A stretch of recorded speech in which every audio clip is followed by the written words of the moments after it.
Nobody at the vineyard knew his name. He showed up, worked harder than anyone, and never asked for anything. But every morning, Claire's quota was mysteriously finished before she arrived. Someone was covering for her, and the foreman was about to make sure that stopped. Ryan arrived in Napa Valley before sunrise, when the air was still cool enough to breathe without effort and the rows of grapevines stretched into the dim horizon like something endless and indifferent. He didn't look around much. Places didn't matter to him anymore. Work did. Money did. Leaving did. He signed his name on a clipboard held by a board supervisor who barely glanced up, then was handed gloves that were already worn thin at the fingers and pointed toward the fields. No introduction. No questions. Just another body added to the line. By mid-morning, the heat settled in hard. He pressed down on the ground, on the vines, on the backs of the workers bent under it. Ryan moved steadily, cutting and hauling without wasting motion. He had done this kind of work before. Not here, not with these people, but the rhythm was the same everywhere. Cut, lift, carry, repeat. You didn't think. Thinking slowed you down. That's when he noticed her. Claire was 2 rows over, struggling to lift a crate that was clearly too heavy for her current strength. Her movements were sharp, stubborn, inefficient, the kind that came from refusing to admit limits. Sweat had soaked through her shirt. Her hands were already marked with fresh cuts from the vines, and still she didn't call for help. Didn't even look around. She just adjusted her grip and tried again. The crate didn't budge. One of the other workers glanced her way, hesitated, then looked back down at his own row. No one wanted attention. Not here. Not from the supervisors who watched from a distance like vultures waiting for weakness. Claire tried again. This time the crate lifted just enough to slip, nearly falling back onto her foot. She caught it at the last second, jaw tightening, breath uneven but controlled. She wasn't going to ask. That much was obvious. Ryan finished his row without rushing, then moved across as if it was the next logical step in his work. No words. No signal. He just stepped in, grabbed the other side of the crate, and lifted. For a brief second, she resisted. Her grip tightened, her posture stiffened, like even this small intervention was an intrusion. Then the weight shifted, the crate stabilized between them, and practicality overruled pride. They carried it together to the collection point. When they set it down, Claire immediately pulled her hands away and wiped them on her jeans, not looking at him. "I didn't ask," she said, her voice dry, controlled. Ryan shrugged once, already turning back toward the rows. "Didn't say you did." That was it. No introduction. No exchange of names. But something had changed. For the rest of the day, Ryan kept his pace, but his attention split just enough to track her position. Claire didn't slow down, didn't make the same mistake twice. She adjusted her technique, shifted her stance, compensated for the weight before it could throw her off balance again. She learned fast. That mattered. Around them, the field moved like a machine, workers bending, lifting, walking, repeating under the sun that gave no relief. Supervisors passed occasionally, their presence tightening shoulders, sharpening movements. No one spoke unless necessary. No one stopped unless forced. At one point, when the supervisor's line of sight broke behind a row of thicker vines, Ryan crossed over again without hesitation. He took 2 filled crates from Claire's stack and added them to his own load, lifting all of it in one motion. This time, she noticed immediately. "You'll get yourself flagged," she said quietly, still not looking directly at him. "Only if someone cares," he answered. "They do." Ryan shifted the weight on his shoulder. "Not enough." There was a pause. Not long, but enough to register. Claire didn't argue. She didn't thank him either. She just turned back to her row and kept working. That was the agreement, unspoken but clear. No questions, no gratitude, just action. By late afternoon, exhaustion settled deeper, no longer sharp but heavy, constant. Claire's movements slowed a fraction, not enough for most to notice, but Ryan saw it. The way her grip adjusted more often, the slight delay before lifting, the tightening in her shoulders that didn't release anymore. Again, when the supervisors turned away, he closed the distance. This time he didn't take a crate immediately. He just worked the row beside her, matching her pace, making the line shorter, the load lighter by distribution rather than intervention. Claire didn't protest. When the whistle finally cut through the air, signaling the end of the shift, the entire field seemed to exhale at once.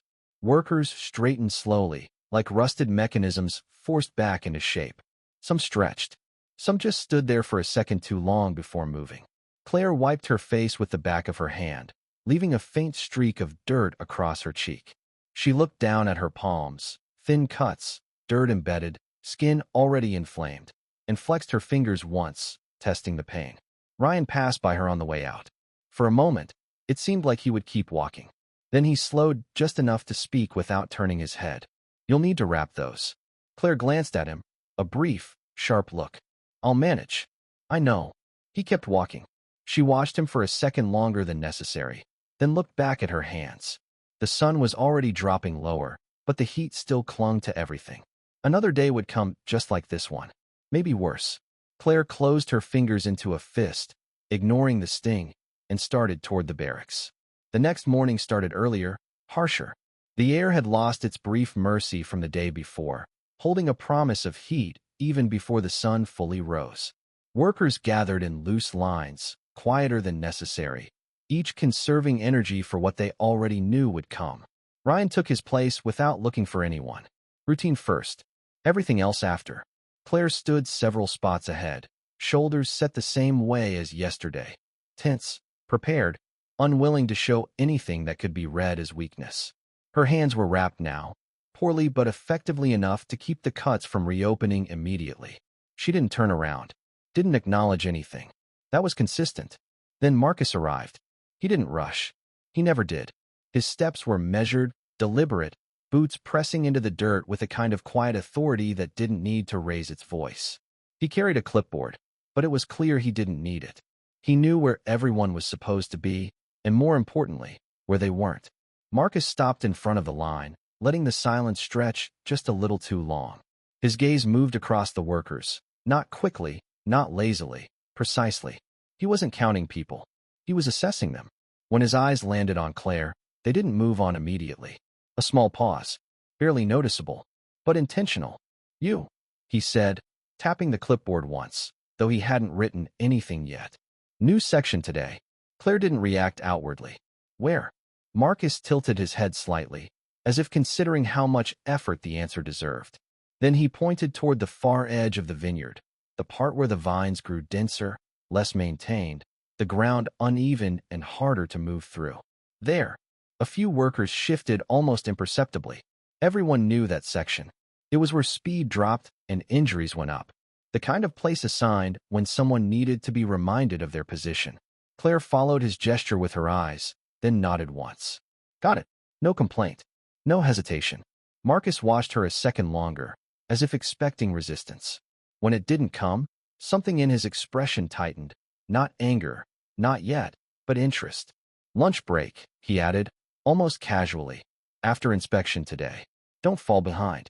That meant delayed. Everyone understood. Claire didn't respond. She stepped out of line and headed toward the assigned section without looking back. Ryan saw it all. He didn't move immediately. Not until Marcus's attention shifted elsewhere, redirecting another worker, correcting posture, adjusting assignments like pieces on a board. Only then did Ryan pick up his tools and walk. Not toward his own row, but angled, subtle, aligning his path to intersect with Claire's position deeper in the field. The section was worse up close. The vines were overgrown, branches tangled, forcing awkward angles to cut cleanly. The crates filled slower, but the effort doubled. Claire adapted quickly, changing her stance, using shorter, controlled motions to avoid tearing the fruit or injuring herself further. Still, it cost her. By mid-morning, her breathing was heavier than the day before at the same point. The wraps on her hands had darkened slightly where fresh cuts pushed through. She ignored it, kept moving. Ryan worked 2 rows over at first, matching pace, measuring the distance. Marcus passed once, watching, saying nothing, just observing. That was enough. When Marcus moved on, Ryan closed the gap. He didn't step directly into her row this time. Instead, he cleared the adjacent one faster, creating space, reducing the pressure of volume that would eventually fall on her. It was indirect, less visible. Smarter. Claire noticed. Of course she did. "You don't have to keep doing that," she said without stopping her work. Ryan cut another cluster cleanly before answering. "I know. It's not going to change anything." Didn't say it would. She exhaled through her nose. Not quite frustration, not quite acceptance. Then why? Ryan lifted a filled crate, steady, controlled. Because it's there. That answer should have been nothing. Vague. Useless. But it wasn't. Claire didn't respond. She just adjusted her grip and kept going. Late morning, Marcus returned. This time he didn't pass by. He stopped. He looked at Claire's row first, then at the adjacent one Ryan had cleared more efficiently than expected. His gaze moved between them, slow, deliberate. He didn't need to ask. He already understood. Interesting, Marcus said quietly. No one answered. He stepped closer to Claire, close enough that she had to straighten slightly to acknowledge his presence without appearing submissive. Struggling? He asked, though the tone made it clear it wasn't a question. No. Marcus's eyes flicked to her hands. The wraps. The tension in her grip. Doesn't look like it. Claire held his gaze just long enough. I'll keep up. A pause. Marcus smiled, but there was no warmth in it. You will, he said. Then, without looking at Ryan directly, he added, everyone here earns their place. No exceptions. The words landed where they were meant to. Ryan didn't react. Not outwardly. He kept working, pace unchanged, posture steady. Marcus lingered a second longer, then stepped back, making a small note on his clipboard this time. Real or not didn't matter. The gesture itself was enough. When he walked away, the Vozduk felt tighter. Claire waited until he was out of immediate range before speaking again, quieter now. He saw. Ryan nodded once. Yeah. That's not good. No. Another brief silence, filled only by the sound of cutting, crates shifting, distant movement across the field. Claire's voice dropped further. You should stop. Ryan didn't look at her. You won't. No. Then neither will I. That ended it. The sun climbed higher. The heat followed. Marcus didn't need to say anything else for the rest of the shift.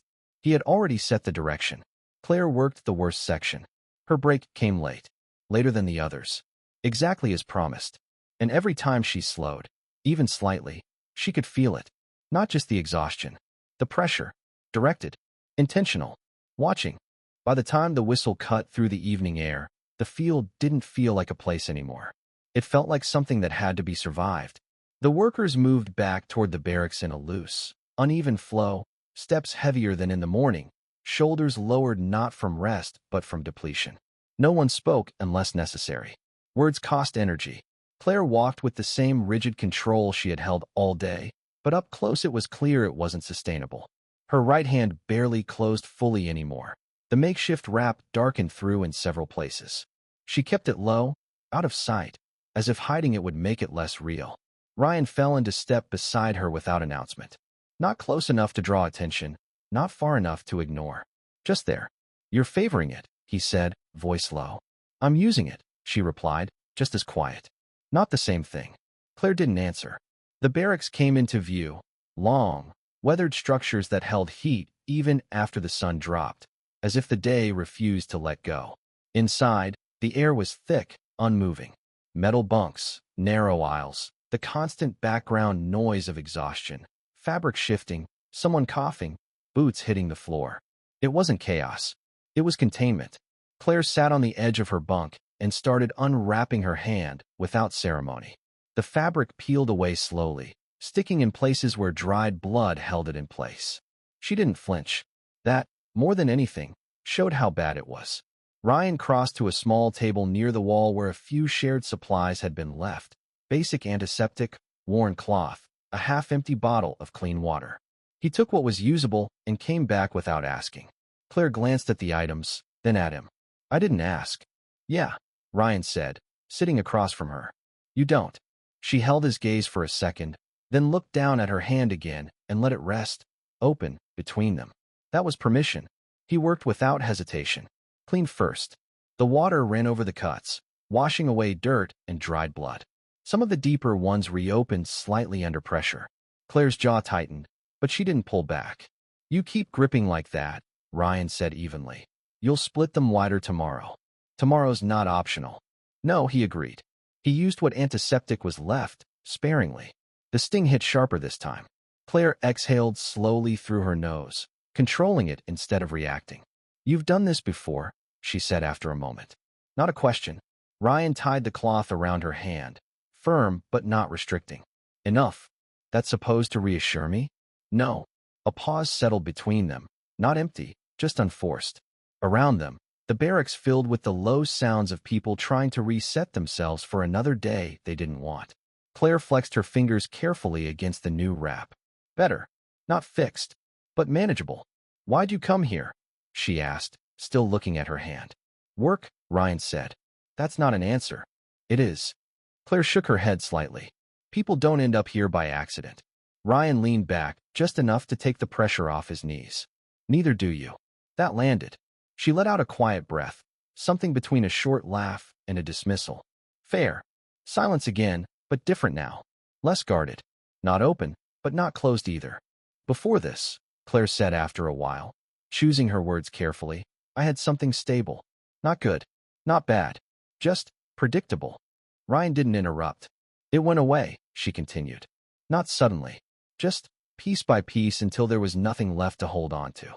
She paused, then added, So I ended up here. She didn't give details. She didn't need to. The shape of it was enough. Ryan nodded once. Yeah. Claire glanced up at him. That's enough. She studied him for a second, like she was trying to find the edges of something he wasn't showing. Then she looked away again. Your turn, she said. Ryan shook his head once. Not relevant. It is if you keep stepping into my problems. I'm not stepping into them. Claire raised an eyebrow slightly. You sure about that? Ryan met her gaze this time. I'm stepping next to them. Another pause. Claire leaned back against the wall, letting her head rest for a second. That's a bad habit. Probably. Gets people noticed. Yeah. She closed her eyes briefly, then opened them again. Marcus noticed. Ryan didn't respond immediately. Then, I know. He's not going to let it go. No. Claire turned her head slightly toward him. You should. Ryan's expression didn't change. You won't. No, she admitted. Then neither will I. The words settled heavier this time than they had in the field. Not just a response. A decision. Claire looked at him for a long second, searching for something. Hesitation, doubt. Anything that could be used to push him away cleanly. She didn't find it.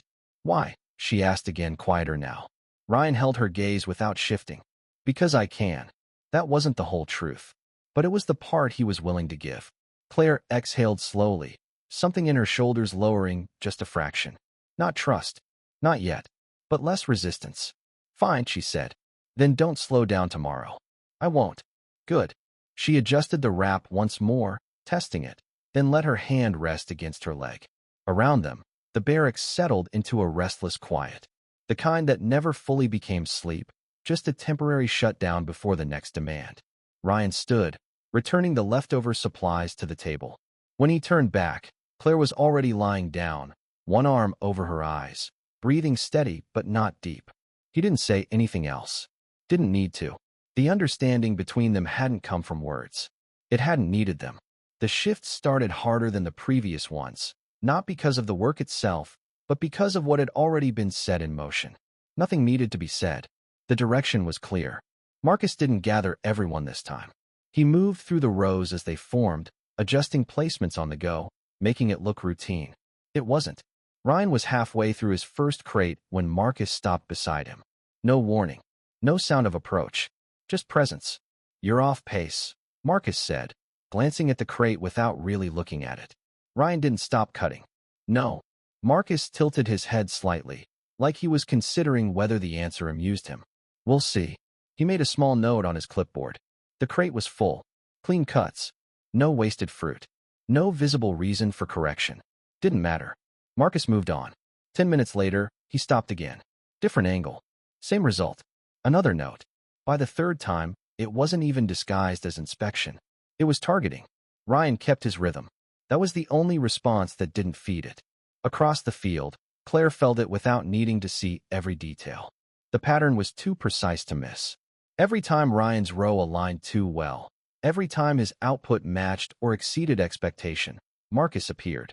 And every time, something was marked down. Not enough to stop him working. Just enough to take something away later. That was the point. When Marcus reached Claire, his tone shifted, not softer, but different. Controlled. Intentional. You're improving, he said, watching her cut through a cluster cleanly. Claire didn't look up. I'm keeping up. Better than yesterday. She moved to the next vine. That's how time works. A brief pause. Marcus stepped closer, just inside the boundary that forced attention without direct contact. You adapt fast, he said. That's useful. Claire straightened slightly, not backing away, not leaning in. Neutral. It's required. Marcus's gaze flicked toward Ryan's position for half a second, then back to her. Some people make things harder than they need to be.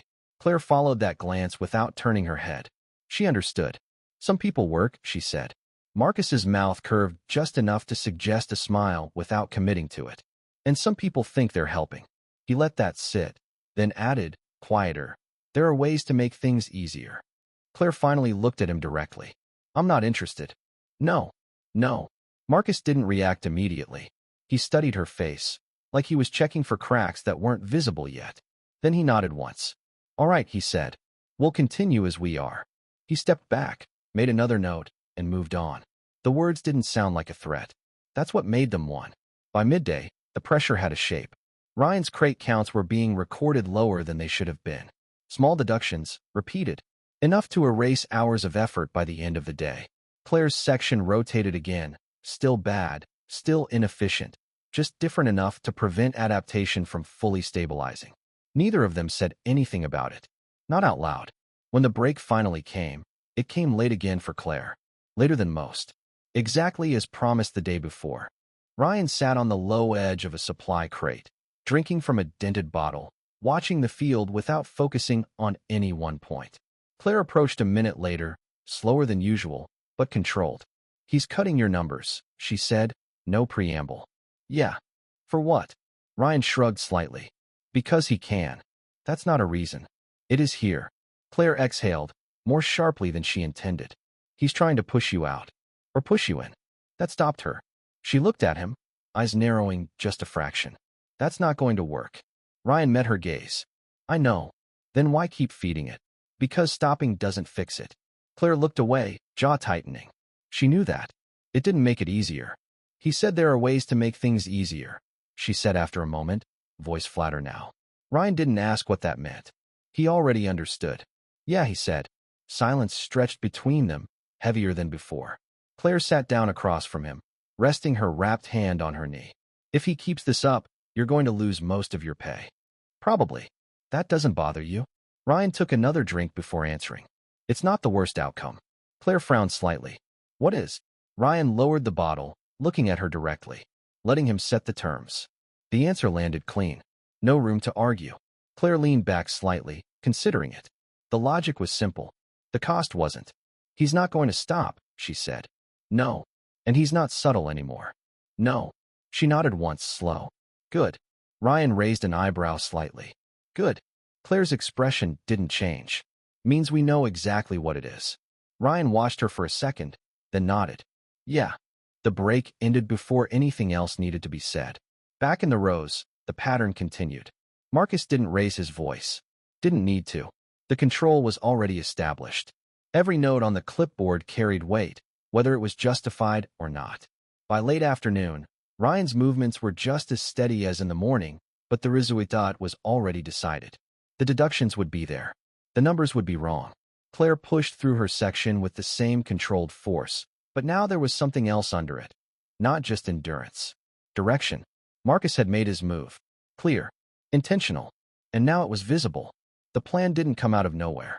It had been forming quietly, piece by piece, in the spaces between exhaustion and sleep, in the moments where thinking slipped past fatigue just long enough to matter. By the time Ryan decided to show it, it was already complete. It happened late, after the barracks had settled into that shallow, uneven silence that passed for rest. Most people were lying down, some already asleep, others staring into nothing, waiting for their bodies to shut off. The air was still heavy, holding the day inside it. Ryan stood near the doorway for a moment, watching, making sure no one was paying attention. Then he stepped outside. Claire noticed. Not immediately, but enough. She waited a few seconds, then got up without drawing attention and followed, keeping her movement casual, unhurried. Outside, the night air felt cooler but not clean, just less oppressive. Ryan didn't speak. He just nodded once toward the far edge of the property, where old equipment had been left to rust, discarded tools, broken containers, things no one cared enough to track anymore. They walked without talking. Gravel shifted under their steps, the sound small but clear in the quiet.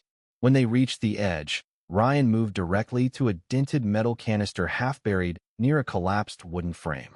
It didn't look like anything worth noticing. That was the point. He crouched, brushed away the loose dirt covering the lid, and twisted it open. Inside, wrapped tight in layered plastic, was cash. Claire didn't react immediately. She just looked at it, then at him. Measuring. How much? She asked. Enough, Ryan said. That's not specific. It doesn't need to be. Claire crossed her arms loosely, not defensive, just contained. Where did it come from? Ryan met her gaze. Work. She held that look a second longer. Not here. No. A pause. Claire exhaled slowly. And you kept it here, why? Because no one checks what they think is trash. That tracked. Too well. She looked back at the canister, then out into the dark, like she was placing the information into something larger. What's the plan? Ryan didn't hesitate. We finished the harvest. Take the last check. Leave that night. Just like that. Yeah. Claire shook her head slightly. You think he's going to just let that happen? No. Then. Ryan closed the canister, securing it again, then stood. Then we don't give him time to react. Claire watched him, expression sharpening. You're assuming we get the full payout. I'm not. Then what are you assuming? That we get enough. Silence settled between them again, but this time it wasn't neutral. It was calculation. Claire stepped closer to the canister, crouching slightly to look at it again, like seeing it from a different angle might change something. It didn't. This is leaving, she said finally. Not a question. Yeah. Not just from here. No. Claire stood back up slowly. Where? West first, Ryan said. Then we adjust. Adjust to what? Something that isn't this. That answer was vague, but it wasn't empty. Claire looked at him, searching for hesitation again. There wasn't any. You've done this before, she said. Ryan didn't answer directly. I've left places. Same thing. No. Another pause. Claire shifted her weight slightly, then nodded once, like she'd reached a point internally. And you're telling me because? Because you're already in it. That was the truth. No framing. No persuasion. Claire let out a quiet breath, almost a laugh, but without humor. That's one way to put it. Ryan didn't respond. She looked past him toward the dark outline of the vineyard, rows barely visible now, but still there, stretching out the same way they did during the day. Controlled. Measured. Owned. If we stay, she said slowly, it gets worse. Yeah. If we go, it's not guaranteed. No. Claire nodded again. So it's risk either way. Ryan met her eyes. Just different outcomes. That settled it. Not because it solved anything, but because it clarified everything. Claire looked back at the canister one last time, then at him. When? Last night of the harvest, Ryan said. After payout. And if he interferes before that? Ryan's expression didn't change. Then we adapt. Claire studied him for a long second, then gave a small, decisive nod. All right. No hesitation in it now. Ryan resealed the canister fully, pushing it back into place, covering it with dirt and debris until it disappeared into the surroundings again. Invisible. Just like before. They stood there for a moment after, neither moving immediately. Then Claire spoke, quieter than before. If this goes wrong. Ryan looked at her. She held his gaze. We don't split. It wasn't emotional. It was structural. Ryan nodded once. We don't split. That was the agreement. No more needed to be said. They walked back to the barracks the same way they came. Separate enough not to draw attention.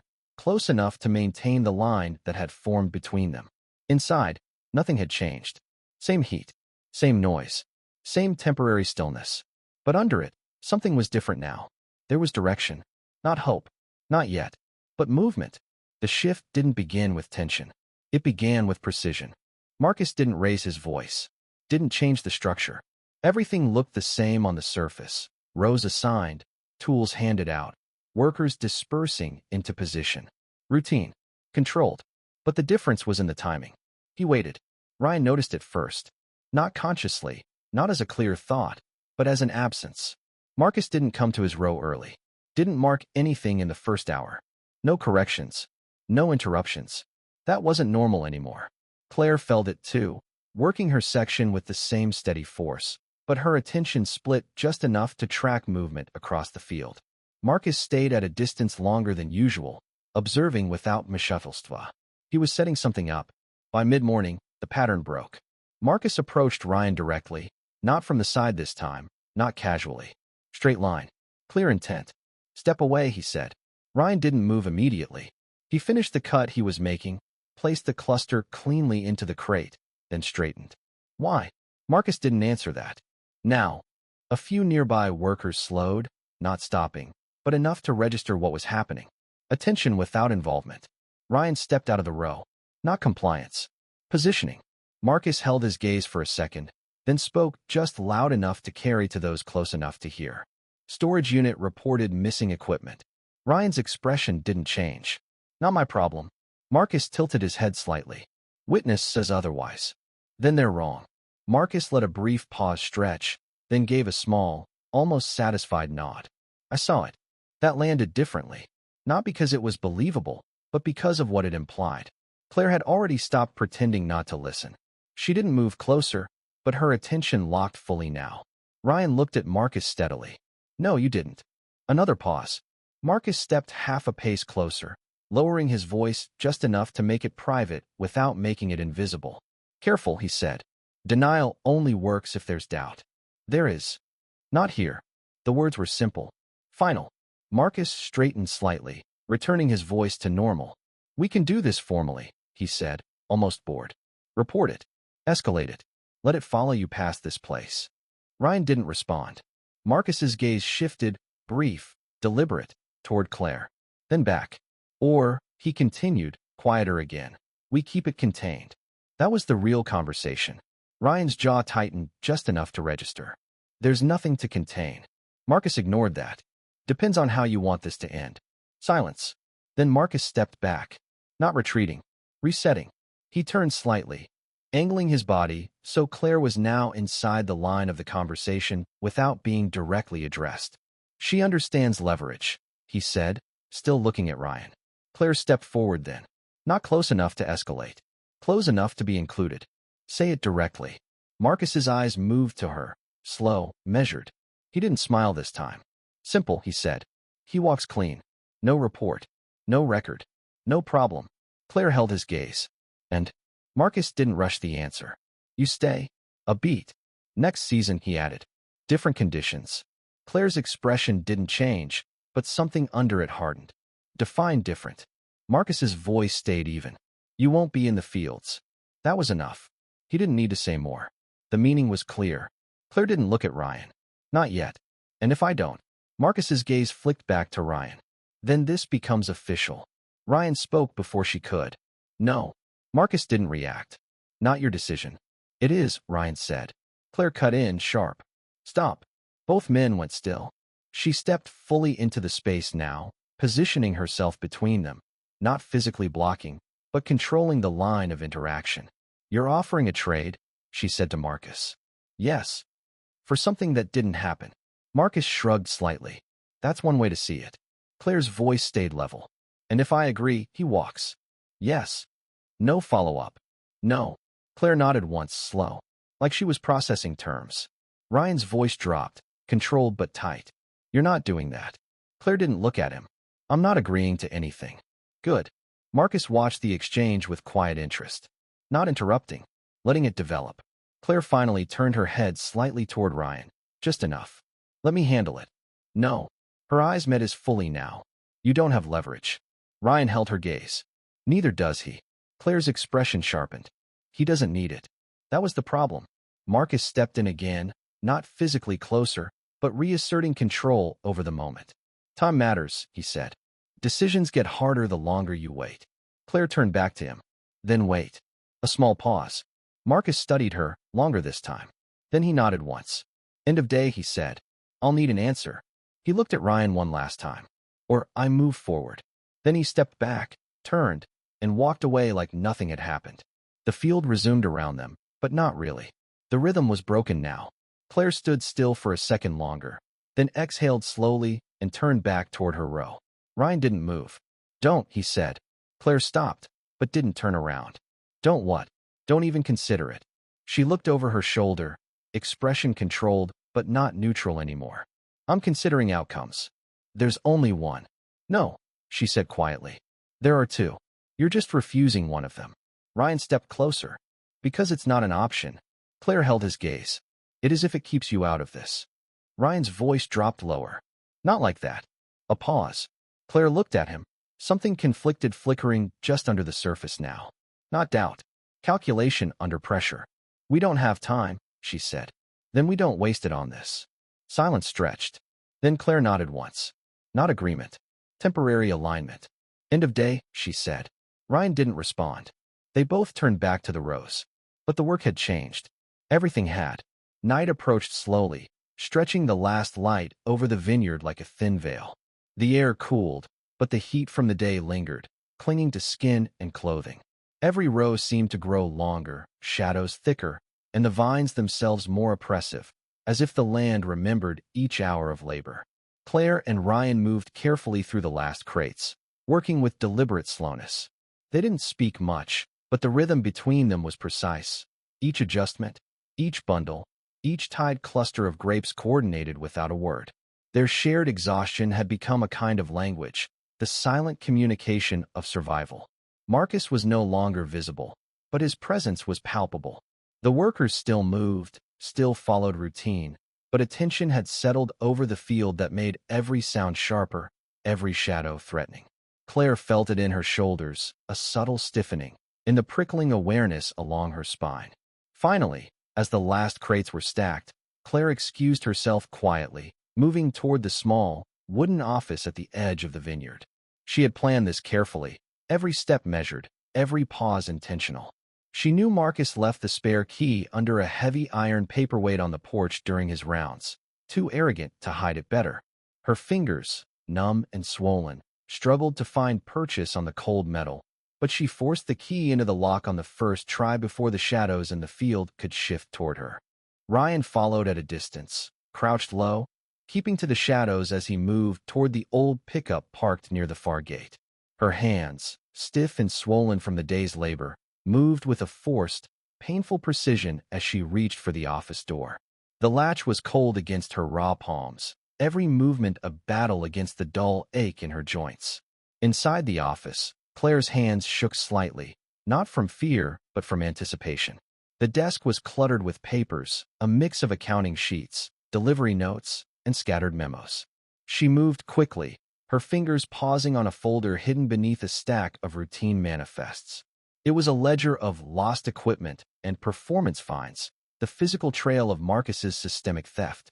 Claire didn't just take photos. She removed the core accounting sheets, folding the heavy, ink-stained paper into her jacket. Each fold of the paper sent a jagged spark of pain through her sliced palms, forcing her to bite her lip until it bled to keep from crying out. She was moving on pure adrenaline now, ignoring how fresh cuts began to seep through the bandages, leaving faint, rusty smudges on the edges of the ledger.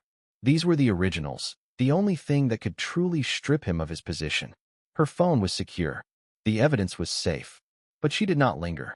She closed the folder carefully, returned it to the desk, and straightened, listening again for Marcus. The air was heavy with tension, every creak of wood or shift in shadow threatening to betray her presence. Outside, Ryan tested the truck one last time, adjusting mirrors, checking the fuel gauge. Every detail mattered. Claire emerged from the office silently, moving quickly toward him. Their eyes met briefly, communicating without words. Ready. As they approached the truck together, the vineyard lay quiet behind them, but the weight of Marcus's control lingered in the night air. They were not safe yet. The final confrontation was inevitable, and the stakes had never been higher.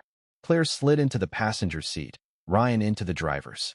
Neither spoke, but their synchronized movements, the careful timing of their actions, reflected the trust that had developed over weeks of shared labor, shared risk, and shared purpose.